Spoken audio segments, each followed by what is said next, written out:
대자연 속에 생명의 신비는 그야말로 황홀하고 아름답기가 그지가 없습니다.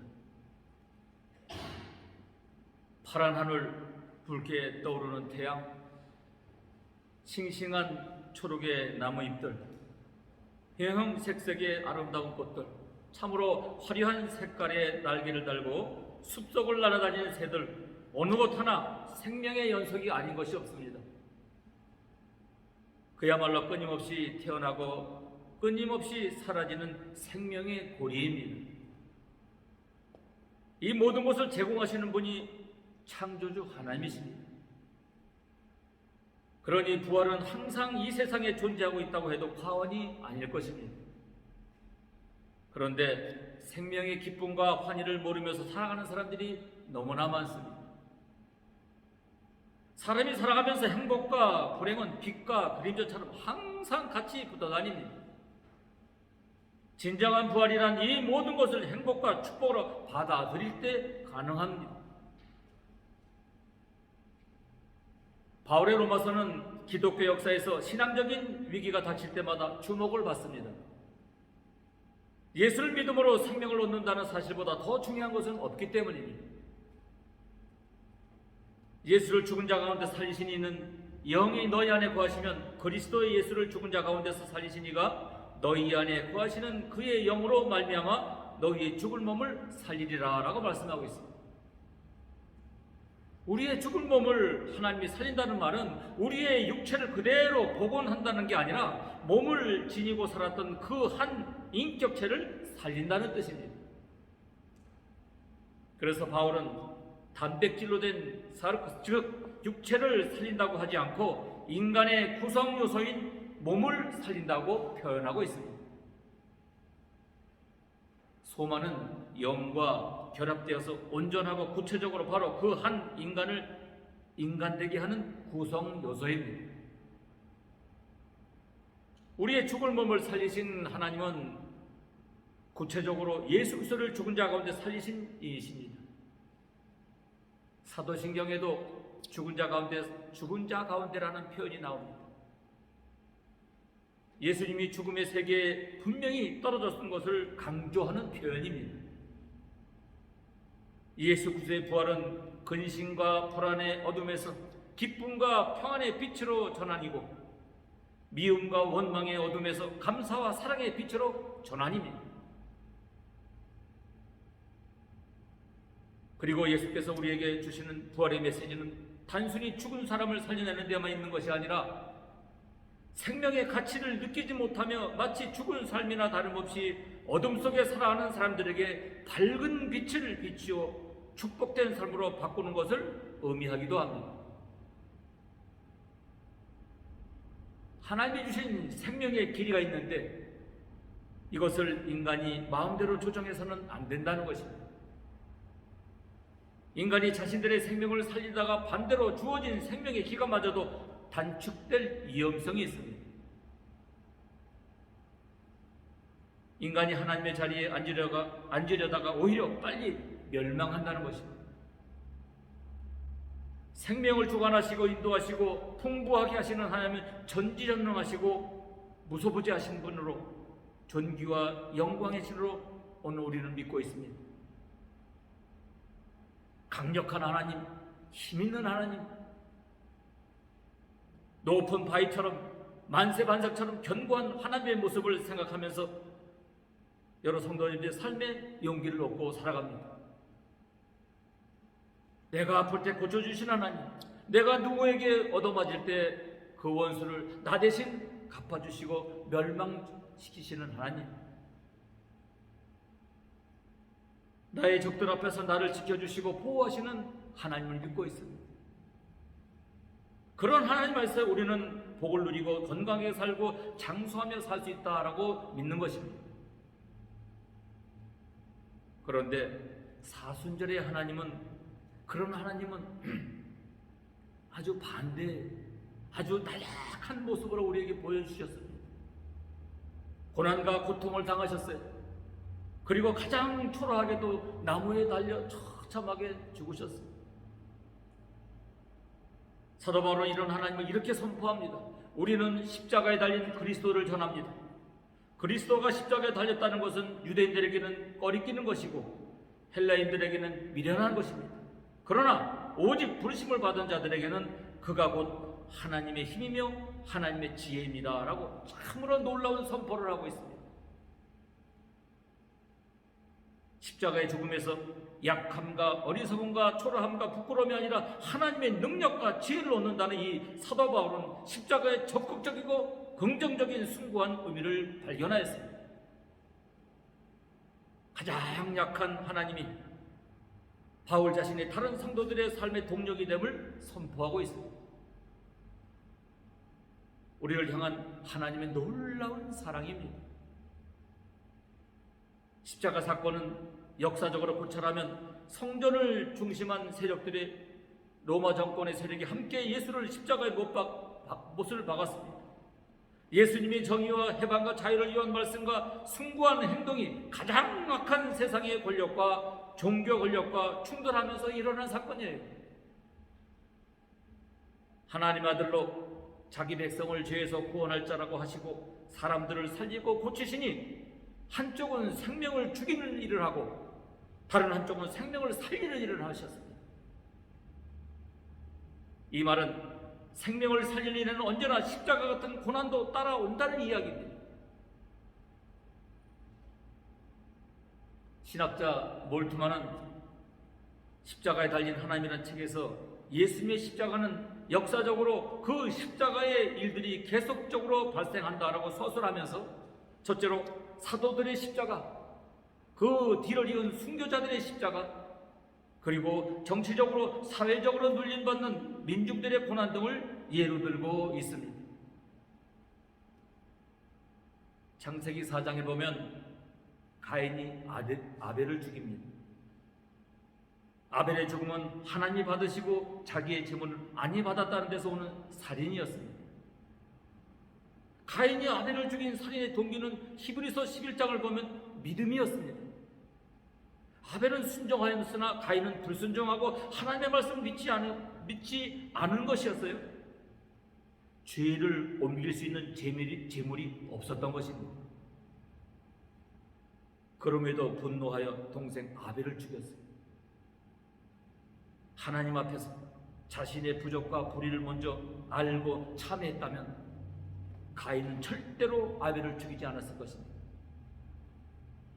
성전을 장악한 유대인들이 예수님이 일깨워주는 말씀을 잘 듣고 자기네들의 잘못이 무엇인지 알고 반성하고 참회했다면 예수님을 죽이지 못했을 것입니다. 그러나 저들은 예수님의 행위와 말씀이 그들의 무자비하고 종교인으로 자기의 의에 빠져 바른 교리를 바로 깨달지 못했던 것입니다. 오히려 자기들의 죄를 모르고 예수님을 십자가에 죽게 했어요. 그러나 그 살인 행위는 결국 그들의 생명을 죽인 것입니다. 예수님은 이 십자가를 피할 수도 있었습니다. 그러나 하나님의 사랑과 공의로 우리의 죄를 위한 제물이 되실 하나님의 계획임을 아시기에 구속의 제물이 되신 것입니다. 그러니 수많은 생명들이 죽어가는 것을 보면서 피해야 하는 마음을 하나님의 아들을 가질 수가 없었던 것입니다. 아니, 그가 이 땅에 오신 목적이 모든 백성들로 하나님의 통치 밑에서 살게 하시라는 것을 알았기에 그는 스스로 죽음의 길을 선택했습니다. 억지로 진 십자가가 아닙니다. 예수님도 여러 차례 말씀했지만 세상 권세 앞에 죽는 것이긴 해도 그것을 피하지 않고 당당하게 당하셨습니다. 내가 12영 더 되는 천사들을 보내서 너희들과 싸워 이기게도 할 수 있다라고 말씀하시면서 끝내 그는 힘을 쓰지 않고 십자가를 지셨던 것입니다. 그 십자가를 통해서 생명을 살릴 수 있기 때문에 지금도 여기저기에 힘 있는 자들에게 억울하게 당하는 사람들이 많이 있습니다. 이들을 도우려고 많은 고난과 미움을 받을 각오를 해야 합니다. 영광을 얻으려고 하고 인기를 누리려는 사람들은 이런 일에 얼씬도 하지 않습니다. 그들은 개인적으로도 손해를 볼 수 있겠지만 그러나 주님의 십자가에 대하면 아무것도 아닙니다. 십자가는 자유와 생명을 위한 의지를 요구합니다. 자유와 생명을 위한 행동은 자신의 전체를 내걸고 하는 것입니다. 우리의 행동에는 자신의 인격이 그대로 반영이 됩니다. 우리들의 품성과 인격이 우리들의 행동에 그대로 나타납니다. 그런데 생명을 살리는 일을 할 때는 고난이 반드시 따른다는 것입니다. 하나님의 일이 죽지 않고는 새로운 생명을 탄생시킬 수가 없는 것입니다. 코로나 이후 모두가 주춤하고 있는 사이에 선교지를 할 수 있게 하신 주님, 최악의 장소에서 생명을 이어가고 있는 저들을 보면서 오늘 우리의 교회가 해야 할 일이 무엇인지를 절실히 깨달았습니다. 150년 전 굳게 닫혀있던 운둔의 나라 조선에 주님이 맡기신 사명 하나를 바라보며 병마와 온갖 시험을 이겨낸 믿음의 용사들, 말도 통하지 않는 곳에서 죽임을 당하기까지 하면서 복음을 전하면서 사역을 감당했던 선교사님들, 저들은 죽음을 각오하고까지 미지의 땅에 왔구나 하고 많은 생각을 하게 했습니다. 지난해 콜롬비아 선교와 이번 한국 농어촌 선교, 캄보디아 포놈펜 선교 사역을 통해서 선교에 뜨거움을 주신 주님 앞에 다시 한번 감사를 드립니다. 이제 우리들의 교회가 영혼을 살리기 위해서 십자가를 마다하지 않고 지신 그 뜨거운 사랑의 몸으로 강한 의지로 영혼을 사랑할 것을 다시 한번 다짐해 봅니다. 이기적인 삶을 사는 자들은 자신의 생명의 연장을 위하여 다른 생명들을 죽이고 있습니다. 이것은 바울이 로마서 8장 8절에 말하는 육신에 있는 자들입니다. 저들은 하나님의 영이 없는 사람들입니다. 하나님의 영이 있는 그리스도인들은 다른 사람의 생명을 살려주고 연장시켜줍니다. 하나님의 영이 곧 그리스도의 정신입니다. 희생하는 정신입니다. 누구든지 자기를 부인하고 자기 십자가를 지지 않으면 나의 제자가 될 수 없다라고 예수님의 친히 말씀해 주신 대로입니다. 영생의 삶을 위해 우리들이 먼저 희생하고 십자가를 지는 삶을 살 수 있어야 할 것입니다. 교회는 예수의 삶과 죽음과 부활의 결과로 생겨났습니다. 예수의 영과 생명으로 전속합니다. 교회는 예수의 생명 공동체입니다. AD 313년 로마 제국의 콘스탄티니우스에 의해서 공인된 후 교회는 부흥했지만 동시에 교회는 지상의 예수의 삶에서 점차 멀어지고 있었습니다. 예수의 삶에서 멀어진 교회는 부와 권력을 얻고 웅장한 교회당을 세웠으나 복음의 힘을 잃고 영적 생명력을 잃게 되었습니다. 우리는 부활하신 예수님의 생명이 충만하고 이 시대의 삶의 중심을 붙잡고 이 시대의 삶에 예민하게 감응하고 응답할 수 있어야 할 것입니다. 예수님의 생명이 교회의 본질이고 공동체라면 우리의 삶 속의 삶에 대한 느낌과 이해와 울림을 통해 그리스도의 향기가 나야 할 것입니다. 하나님은 우리에게 필요한 만큼 주시는 것이 아닙니다. 우리가 필요로 하는 이상의 것, 즉 우리가 먹을 수 있는 것보다 더 많은 빵과 생선, 그리고 우리 감히 바랄 수 없는 그 이상의 것을 우리에게 주시는 줄로 믿습니다. 하나님은 관대하신 분이십니다. 우리가 우리의 가슴과 마음을 다해서 그리고 힘을 다해서 하나님을 사랑할 때 우리는 하나님의 은혜를 깊이 느낄 수가 있는 것입니다. 평범한 말이지만 돈이 많은 사람이 부자가 아니라 리치, 또 다른 리치, 다다름이라는 말은 같은 말이 있습니다. 부자는 돈이 많은 사람이 아니라 무엇인가를 이루어가는 사람이라는 것이죠. 부자는 자신이 가지고 있는 것을 잘 누리는 사람입니다.